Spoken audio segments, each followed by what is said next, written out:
تو یہ یعنی کہ یہاں پہ ان کے فالٹ بتایا گیا کہ وہ اس چیز سے روکتے نہیں تھے. اب یہاں جو بھی بندہ روزہ توڑتا ہے فوراً اس کو روک دو بھائی کیا کہ وہ انسان روک کے اس کو فوراً وہ کلی کر دے نکال دے جو بھی ہے. تو اللہ تعالیٰ کی طرف سے وہ ایک قسم کی معافی کا اعلان ہے, اس کو روزہ کو دہرانا نہیں پڑتا. تو اسی طریقے بھول سے کوئی غلطی انسان سے ہو جائے تو اس کے اوپر وہ ڈٹے نا, اس کے اوپر چل کرنے نہ لگ جائے, اس کو فوراً روکا جائے, اللہ تعالیٰ سے فوری معافی مانگ لے. تو غلطی کے انسان اللہ تعالیٰ سے معافی مانگے تو اللہ تعالیٰ سے معافی مل جاتی ہے. لیکن جب وہ ڈٹ جاتا ہے اس کے اوپر وہ اور بھیڑ بن کے کرنا شروع کر دیتا ہے, وہ پھر انسان پہ وہ اس درجے پہ پہنچ جاتا ہے کہ پھر وہ نبیوں کی زبانی گویا کہ وہ لعنت پڑ جائے انسان پر. تو یہ وہ ان کے فالٹ بتائے جا رہے ہیں ان کے اندر تھے. تو ہم ساتھ ساتھ اپنا جائزہ لیتے ہیں ہمارے اندر ہی کسی قسم کے یہ فالٹ نہ آئے ہوئے ہوں کہیں, ورنہ نتیجہ پھر وہی ہوگا جو وہاں پہ ہوا.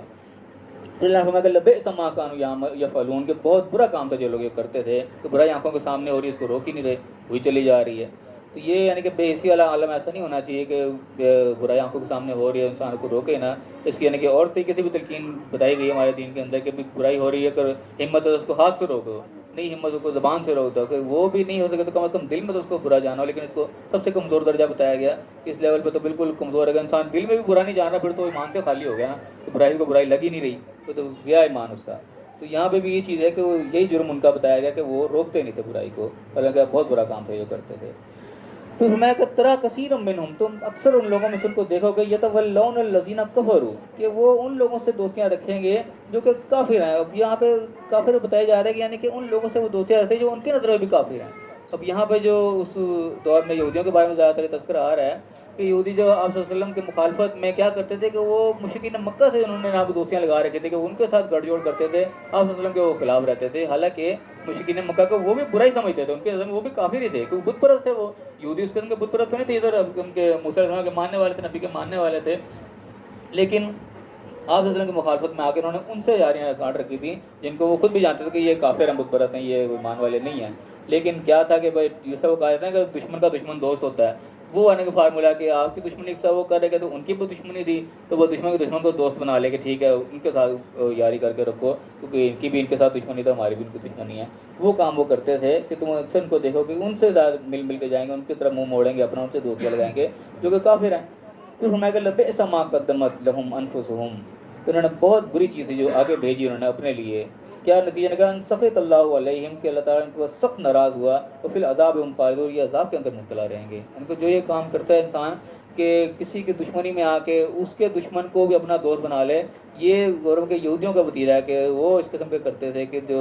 کافر بھی ہیں ان کو پتہ لگ رہا ہے لوگ صحیح نہیں ہیں, لیکن ان کے ساتھ یاری لگائیں کیونکہ وہ اس کے خلاف ہے جو خلاف میں ہوں, تو بس ان کے خلاف ہو کے ان کے ساتھ مل جاؤ. یہ یعنی کہ وہ کام ہے جو کہ دنیائی معاملات میں بھی ہوتا ہے اور دینی معاملات میں بھی لوگوں نے کیا کہ جس سے دشمنی پڑی ہوئی نا کہ بس ٹھیک ہے دوسرا بھی اس کا دشمن ہے تو آپس میں ایک مل جاؤ, کسی ایک کے خلاف ہو کے یعنی کہ سارے ایک مل جائے, چاہے آپس میں ایک دوسرے کی دشمنی ہو, آپس میں اس کو اچھا بھی نہ سمجھتے لیکن کسی کے خلاف ایک ہو جائیں گے. دینی معاملات میں یہ ہوتا ہے, ہمارے سیاسی معاملات میں دنیائی معاملات میں یہ ہوتا ہے کہ ایک کے خلاف اگر ہوئے ہیں تو بس دشمن کو بھی اس وقت اپنا دوست بنا لیں گے کہ پہلے ایک کا بیڑا غرق کر لو, بعد میں مل کے آپس میں لڑ لیں گے, وہ الگ کر لیں گے. یہ وہ کس قسم کی بات یعنی کہ یہاں پہ بتائی جا رہی ہے کہ ان لوگوں سے روڑی لگا جاتے ہیں جو کہ خود کافر, ان کو پتہ ہے کہ یہ لوگ صحیح نہیں ہیں لیکن پھر بھی ان سے مل جائیں گے. پھر اللہ نے فرمایا کہ یہ بہت بڑا کام ہے جنہوں نے آگے بھیجا. اللہ تعالیٰ ان کے اعمال کو آگے بھیجنے سے تعبیر کر رہا ہے کہ جو بھی اعمال ہم کر رہے ہیں یہ آگے جا رہے ہیں, ہمارے لیے جمع ہو رہے ہیں سارے, جو برائی کر رہے ہیں کٹھی ساری وہاں ہمارے لیے جمع ہو رہی ہے. جتنی اچھائی ہوگی وہ بھی وہاں جمع ہوں گی, جتنی برائیاں وہ بھی آگے جمع ہو رہی ہیں. وہاں سارا کچھ پتہ لگے گا یہ کام ہم کر کے آئے ہیں, اس کے نتیجے کے مطابق وہاں پہ فیصلہ ہونا ہے. تو یہاں اللہ نے بتایا کہ بہت برا کام ہے جو اپنے لیے آگے بھیج رہے ہیں.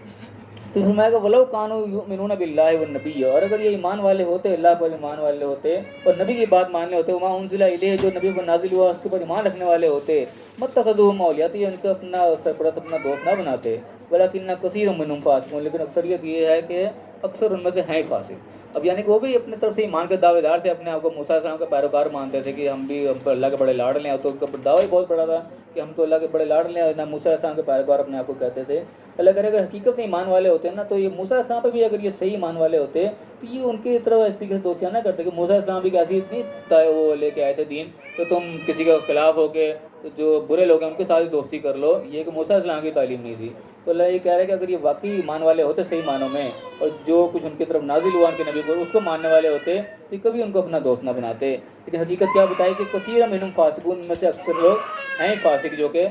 گناہ گار ہیں, اپنے حدود سے باہر نکلے ہوئے ہیں. پھر یہاں پہ ایک اور حقیقت یہاں پہ اللہ تعالیٰ بتا رہا ہے کہ لتجدن اشد الناس عداوۃ للذین آمنوا الیہود والذین اشرکوا، کہ تم دیکھو گے انسانوں میں، لوگوں میں، جو مومنوں کے سب سے زیادہ دشمن ہوں گے، دشمنی میں سب سے زیادہ شدید ترین ہوں گے، وہ یہ یہودی ہوں گے، یا والذین اشرکوا، یا پھر یہ شرک کرنے والے جو بت پرست یعنی کہ ان کے مراد یہاں پہ لی گئی خاص طور پہ، کہ ان کو تم دیکھو گے یہ مسلمانوں کے سب سے زیادہ کٹر قسم کے جو دشمن کہتے ہیں وہ ہوں گے۔ کہ یہودی خاص طور پہ کیوں یہاں پہ کہے گا کہ یہودیوں کے جس قسم کا ان کی ایک ذہنیت ہے نا، وہ کیوں سب سے زیادہ ایمان والے خلاف، کیونکہ وہ اپنے علاوہ کسی کو انسان ہی نہیں سمجھتے۔ ایک مسلمان تو یا غیر مذہب ہونا یا کچھ اور ہونا تو الگ چیز ہے، وہ ان کی نظر میں صرف یہودی جو ہے وہی انسان ہے، باقی انسان ہی نہیں ہے۔ وہ ان کو بولنے والے جانور سمجھتے ہیں کہ یہ جانور ہے، بس یہ بولتے ہیں، بس انسان ہے نہیں، انسان صرف یہودی ہیں۔ تو اس وجہ سے وہ ایمان والے کو سب سے زیادہ یعنی کہ مخالف، وہ کٹر اللہ نے بتایا وہ ہوں گے۔ ان کی ذہنیت اس قسم کی ہے، یعنی کہ وہ کسی کو مار دینا بھی یہ سمجھتے ہیں جیسے کسی جانور کو مار دیا، اور یہی وجہ ہے کہ وہ کسی کو تبلیغ بھی نہیں کرتے، وہ کسی اور کو یعنی کہ یہودی نہیں بناتے۔ جو بھی یہودی ہوتا ہے وہ پیدائشی یہودی ہوتا ہے، وہ اس طریقے سے جیسے ہم کسی جانور کو جانور سمجھے، جانور کو انسان تو نہیں بن سکتا، انسان تو پیدائشی انسان ہوگا، انسان کا بچہ انسان ہوگا۔ تو یہ اس قسم کی مینٹالٹی ان کی کہ وہ کہتے ہیں وہ یہودی کا بچہ یہودی ہو سکتا ہے، کوئی غیر تو ہے وہ یہودی بن ہی نہیں سکتا، وہ انسان ہی نہیں ہے، وہ جانور ہیں۔ اس کی وجہ ان کی چیز ہے، اس کی وجہ سے بتایا کہ سب سے زیادہ تم کٹر پاؤ گے اپنی دشمنی میں مسلمانوں کو یہ ہوں گے۔ اس کے بعد دوسرے نمبر بتایا کہ والذین اشرکوا، جو بھی شرک کرنے والے ہیں، یہ بت پرست خاص طور پہ، جن کی مثال آج ہم بھی ہندوؤں کو خاص طور پہ دیکھتے ہیں کہ وہ ہے، یہ بھی مسلمانوں کے دشمنوں میں بہت کٹر ہوتے ہیں۔ اس کے علاوہ بھی یعنی کہ دوسرے مشرکین بھی جو ہیں وہ بھی اس کی کیٹیگری میں خاص طور پہ آتے ہیں، لیکن یہاں پہ خصوص جو ہیں وہ یہ بت پرست یہاں پہ مراد لیے گئے۔ اور اس میں ہم دیکھتے ہیں پریکٹیکل بھی کہ یہودی سب سے زیادہ مسلمانوں کے کٹر خلاف، اور یہ کے بعد یہ ہندو لوگ بھی ہیں، یہ بھی اسی کیٹیگری میں آتے ہیں کہ یہ بالکل دشمنی میں حد سے گزر جانے والے آ جاتے ہیں۔ اس کے بعد دوسرا جو اللہ نے بتایا کہ وَلَتَجِدَنَّ أَقْرَبَهُم مَوَدَّةً لِّلَّذِينَ آمَنُوا، جو محبت میں سب سے زیادہ تم قریب اگر پاؤ گے وہ کون ہوں گے؟ الَّذِينَ قَالُوا إِنَّا نَصَارَىٰ، جو یہ لوگ یہ کہتے ہیں کہ ہم نصارہ ہیں، اپنے آپ کو نصارہ کہنے والے، یعنی کہ اپنے آپ کو جیسے ہم عیسائی جسے ہم کہتے ہیں، وہ لوگ تم دیکھو کہ مومنوں کے نسبتاً زیادہ قریب ہوں گے ان کے مقابلے میں۔ اب یہاں پہ اللہ تعالیٰ نے جو طریقہ کار بتایا نا بڑا الگ سے بتایا، یہ نہیں کہا کہ جو ہوں گے یہ عیسائی تمہیں زیادہ قریب نظر آئیں گے، یہ کہا کہ الذین قالوا، جو کہتے ہوں گے کہ ہم نصارہ ہیں۔ اب ہم عام طور پہ دیکھیں، عام طور پہ اس قسم کے لوگ کم نظر آتے ہیں جو اپنے آپ کو نصارہ کہتے ہیں۔ آج کل جتنے عیسائی ہیں وہ اپنے آپ کو زیادہ تر نصارہ نہیں کہتے، وہ اپنے آپ کو کرسچن کہتے ہیں یا مسیحی کہتے ہیں۔ اردو میں ہم دیکھیں نا بین شانے بھی لگے تو مسیحی برادری وغیرہ یہ الفاظ لکھے ہوئے نظر آتے ہیں۔ نصارہ کہنے والے لوگ بہت کم ہے جو اپنے آپ کو نصارہ کہیں، آپ کو کسی کی زبان سے نہیں سنیں گے۔ اب اس کی بھی مفسرین نے بعضوں نے بڑی اچھی تشریح کری، ایک میں تفسیر سن رہا تھا، اس میں نے بتایا کہ اصل میں جو تو یہ آج کل ہمیں جو عیسائی نظر آتے ہیں، ہم کرسچن کہتے ہیں، مسیحی کہتے ہیں، یہ بیسکلی اصل عیسائی نہیں ہے، عیسیٰ السلام کے پیروکار نہیں ہے بیسکلی۔ یہ ان کے جو ہے نا پوپ پال جس کو یہ کہتے ہیں، جو ان کا ہے بڑا پادری پال جس کو کہتے ہیں، سینٹ پال، یہ اصل میں اس کے پیروکار ہیں۔ وہ سمجھو کہ کیا تھا اصل میں، ان کی اس کی تاریخ بتائی جاتی ہے، وہ بیسکلی پہلے عیسائی نہیں تھا، وہ عیسائیوں کو دشمن ہی تھا، وہ غالباً یہودی تھا شاید یا جو بھی تھا، لیکن وہ تھا عیسائیوں کو دشمن، عیسائیوں سے مناظرہ کرتا ہے ان سے، یعنی کہ بیعت مباحثے کرتا تھا۔ اس نے ایک دفعہ ایسا ڈرامہ کیا کہ اس نے اچانک آ کے نا بس کہا جی آج سے میں عیسائی ہو گیا، اس نے اپنا ایک خواب سنایا جی عیسیٰ السلام میرے خواب میں آیا، انہوں نے مجھے یہ کہا وہ کہا، بڑا ڈانٹا ڈپٹا ایک کہانی گھڑ کے جناب، اس نے کہا جی آج سے میں عیسائی ہو گیا، میں نے عیسائیت قبول کر لی، میرے پہ حق واضح ہو گیا۔ وہ جناب عیسائی بن کے ان کے بیچ میں کود پڑا، وہ سمجھو جیسے وہ علماء سو ہوتے ہیں نا، اس برے عالم بیچ میں کود پڑتے ہیں، وہ اس قسم کا تھا سینٹ پال جو تھا ان کا، وہ عیسائی بن کے اس میں آ کے اس نے جناب ساری ان کی عیسائیت کا بیڑا کیا۔ جب عیسائی بن گیا لوگوں نے کہا چلو جی عیسائی ہو گیا، اس نے بھی عیسیٰ السلام کی جناب جو تعریفیں کرنی شروع کی، کوئی تاریخ پل باندھ کے ان کے جناب ان کو وضو کر کے جناب ان کو انسان سے خدا بنا کر رکھ دیا۔ انہوں نے عیسیٰ السلام نے تو کہیں بھی خدائی کا دعویٰ نہیں کیا، کوئی نہیں کہا۔ یہ سینٹ پال جن کا تھا نا، اس نے یہ کام کیا، تو باقی جتنے بھی عیسائی اصل میں نظر آ رہے ہیں یہ سب اس کے پیروکار ہیں بیسیکلی۔ یہ اپنے آپ کو نصارہ نہیں کہتے، بلکہ نصارہ کے لفظ یہ چڑ کھاتے ہیں، اپنے آپ کو مسیحی کہتے ہیں، کرسچن کہتے ہیں، یہ وہ لوگ ہیں زیادہ تر۔ جو نصارہ کہنے والے اصل میں تھا نا، وہ ایک اور بتایا جاتا ہے کہ عیسیٰ علیہ السلام کا جانے کے بعد ان کا ایک خلیفہ تھا صحیح، جس کو خلیفہ راشد کہتے ہیں ان کے دور میں، اس کا نام غالباً شمون بتاتے ہیں کہ شمون تھا ایک، وہ ان کا خلیفہ راشد تھا۔ اس کے جو پیروکار ہیں اصل میں نا،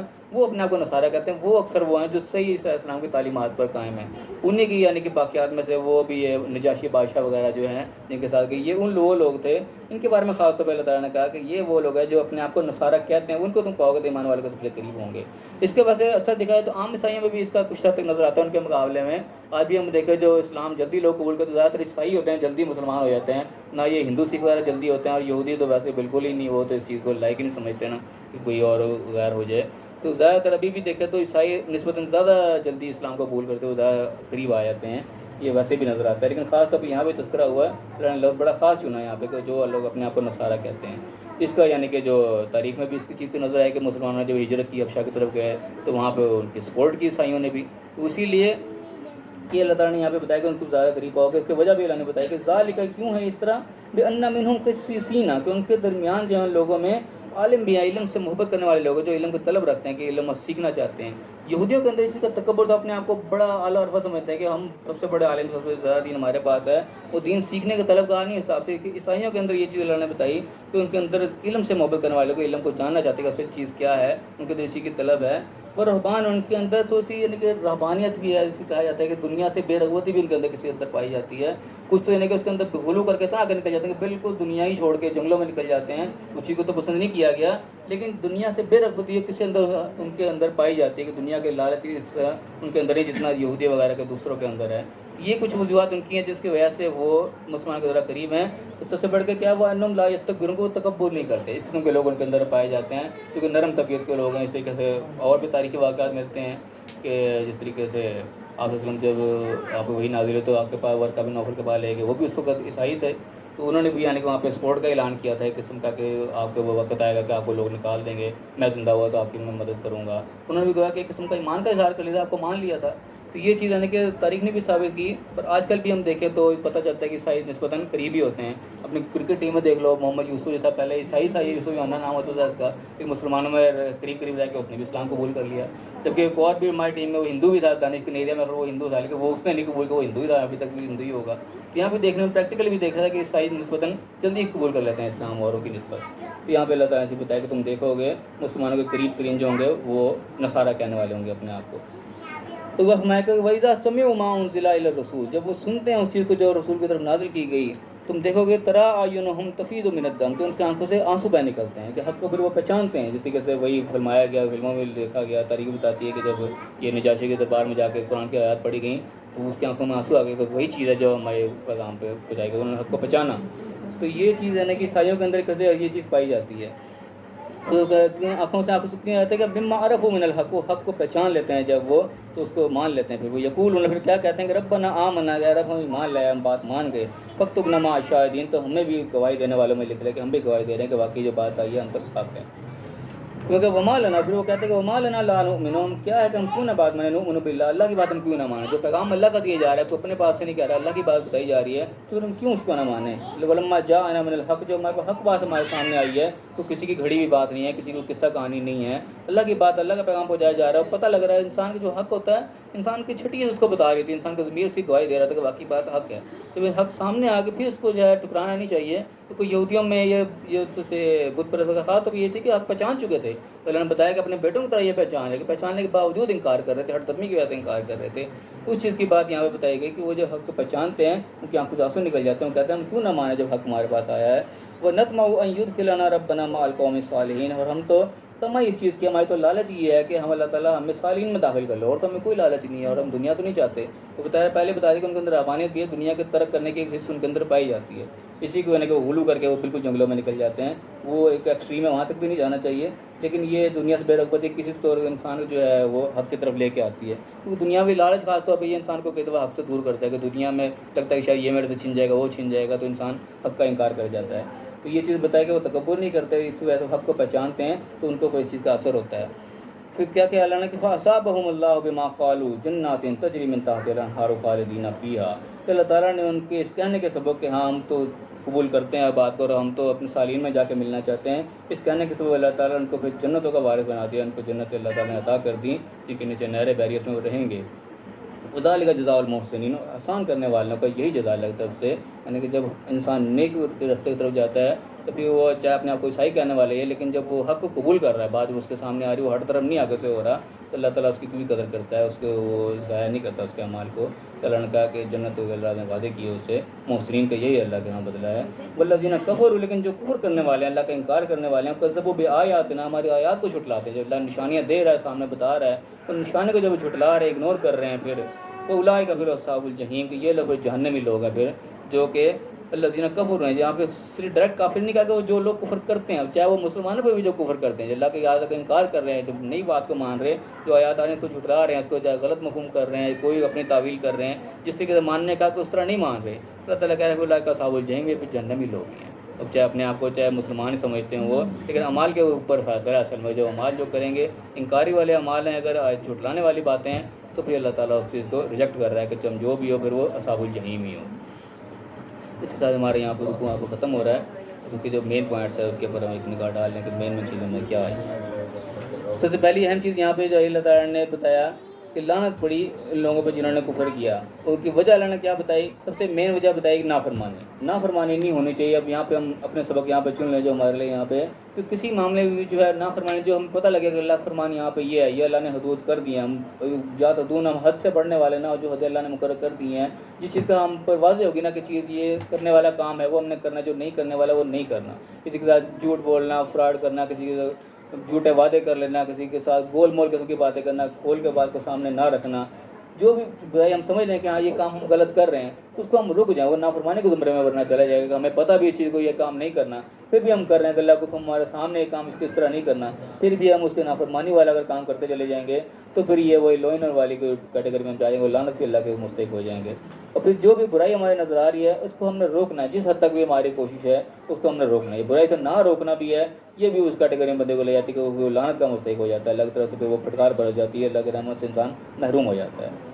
دوسری چیز جو ہے کہ یہ جو ہے نا کہ کافروں کے ساتھ دوستی لگا لینا، ان لوگوں سے دوستی کر لینا جو ہماری نظر میں بھی برے ہیں، کافر ہیں، چاہے وہ دنیاوی اس لحاظ سے ہیں، ان سے ہم دوستی لگا لیں، کسی کی دشمنی میں چاہے لگائیں کہ بھئی وہی بات کہ دشمن کا دشمن دوست ہے، اس کی میری دشمنی، اس کی بھی سے دشمن، تو میں اس کے ساتھ دوستی کر لوں، نہیں۔ دوستی کا معیار جو ہے کسی کی دشمنی نہیں ہونی چاہیے، دشمنی دوستی جو بھی وہ اللہ کی اس میں ہونی چاہیے۔ جو آتا ہے نا کہ ولا تعاون ولا بر، اس میں ولا دعا، کہ گناہ اس میں کسی کے ساتھ تعاون نہ کرو، نیکی پرہیزگاری کے ساتھ بھی تعاون ہونا چاہیے۔ جو دوستی تعاون والا معاملہ ہے وہ کسی گناہ کے کام میں نہیں ہونا چاہیے، کہ کسی کا دشمن کے ساتھ زیادتی کر رہا ہے، تم زیادتی میں کے ساتھ میں جا ٹھیک ہے اس کا بیڑا گرک ایک دفعہ کر لیں، بعد میں دیکھی جائے گی، یہ بات جو ہے وہ اسلام کے خلاف ہے۔ دوسرا چیز بتایا کہ یہ اللہ کی ناراضگی کا بھی سبب بنے گا۔ اس کے بعد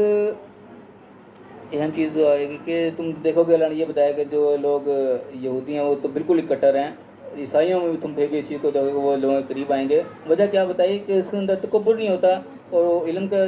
کرنے والے تو دنیا کے اندر بے رغبتی ان کے اندر جو پائی جاتی ہے۔ یہ چیزیں یعنی خصوصیت ہے جن کی وجہ پہ عیسائیوں کو بھی یہاں پہ تعریف ہو رہی ہے۔ ایک تو علم سے محبت ہونی، انسان کو علم حاصل کرنے والا ہونا چاہیے، علم کہیں سے بھی ملے اس کو حاصل کرنا چاہیے۔ اس کے بعد دنیا سے بے رغبتی، اس کا کوئی عنصر ہمارے اندر ہونا چاہیے کہ دنیا کا لالچ ہمارے اندر اتنا نہ بھرا ہوا ہو کہ بس ہم دنیا اکٹھے کرنے میں لگے ہوئے ہیں، دنیا ہمارے لیے عارضی ہے، یہ ہمارے اندر رہنا چاہیے کہ بس ہم نے اس کو چھوڑ کے چلے جانا، اس کے اندر اتنی زیادہ رغبت نہیں ہماری ہونی چاہیے۔ اس کے بعد تکبر نہیں ہونا چاہیے کسی قسم کا بھی۔ تکبر کی جو صحیح ڈیفینیشن حدیث کے اندر آئی ہے اس طریقے سے ہے کہ تکبر یہ نہیں کہ انسان اچھا پہن رہا ہے، اچھا کھا رہا ہے، یہ تکبر نہیں ہے۔ تکبر اصل میں یہی چیز ہے کہ ہم دوسروں کو حقیر سمجھنا شروع کر دیں اور حق بات کا ہم انکار کر دیں۔ حق بات ہمارے سامنے آئی ہے اس کو ہم نے ریجیکٹ کر دیا، یہ تکبر ہے۔ جب حق بات سامنے آئی ہے وہ چاہے اپنے خلاف آ رہی ہے، اپنے عقیدے کے خلاف آ رہی ہے، کچھ بھی اس کو ہم نے قبول کرنا ہے ہر حال میں۔ حق بات کو قبول نہیں کی پھر وہ تکبر والے اس میں چلے گئے، تکبر پھر اللہ تعالیٰ کو پسند نہیں ہے، اس کا نتیجہ غلط ہی نکلے گا۔ اس کے بعد جو ہے حق بات ہمارے سامنے آئی تو اس کے اندر ہمارے اوپر اثر ہونا چاہیے کہ ہماری آنکھوں سے آنسو بہنے کے لیے ہم سمجھیں کہ ہمارے پاس کیا بیان ہو چیز بیان ہو رہی ہے، کیا اللہ تعالیٰ ہمیں سمجھا رہا ہے، اس کا ہمیں سمجھ میں آنی چاہیے بات کو۔ جب حق سامنے آیا پھر اس کو قبول کرنا ہے، اللہ تعالیٰ کے سامنے ایمان کا اظہار کرنا ہے، اللہ ٹھیک ہے ہم نے مان لیا، ہمارا بھی تو شمار نہیں لوگوں میں جو کہ بات ماننے والے ہیں، پھر عمل سے ظاہر اس کا اظہار ہونا چاہیے کہ باقی ہم نے مانا بھی ہے، یا خالی منہ سے نہ ہو یہ چیز، عمل اس کی گواہی دینا چاہیے باقاعدہ۔ اور سوائے اللہ تعالیٰ نے پھر وعدہ یہ کیا کہ جو بھی اس قسم کا کام کریں گے، جو احسان کرنے والے ہوں گے ان کی تو اللہ سے جنتیں ہیں، لیکن جو انکار کرنے والے ہیں، اب انکار ہم کسی طرح سے بھی کر جائیں، چاہے زبان سے کر جائیں چاہے انکار سے کر جائیں، اور آیات کو ہم جھٹلائیں گے، اس کے اوپر عمل نہیں کریں گے، تو گویا کہ عمل بھی نہیں کیا تو گویا کہ اللہ کی آیات کو جھٹلا دیا کہ وہ ٹھیک ہے تھی، چھوڑ دیا، اگنور کر دیا، اس پہ اس طریقے سے ایکٹ ہی نہیں کیا، وہ بھی جھٹلانے کے مترادف ہو جائے گا۔ اس کے لیے اللہ بتاتے ہیں اصحاب الجحیم، پھر وہ جہنمی والی بات ہو جائے گی۔ یہ کوئی 4-5 پوائنٹ ہیں ہمارے یاد رکھنے والے، جب ہم نے اپنی زندگی میں اپلائی کرنے ہیں۔ اللہ تعالیٰ ہمیں صحیح سمجھنے کی، صحیح اس کے مطابق ہمیں زندگی گزارنے کی توفیق عطا فرمائے، اور دنیا آخرت دونوں جگہ کامیاب فرمائے۔ آمین۔ وآخر دعوانا الحمد للہ رب العالمین۔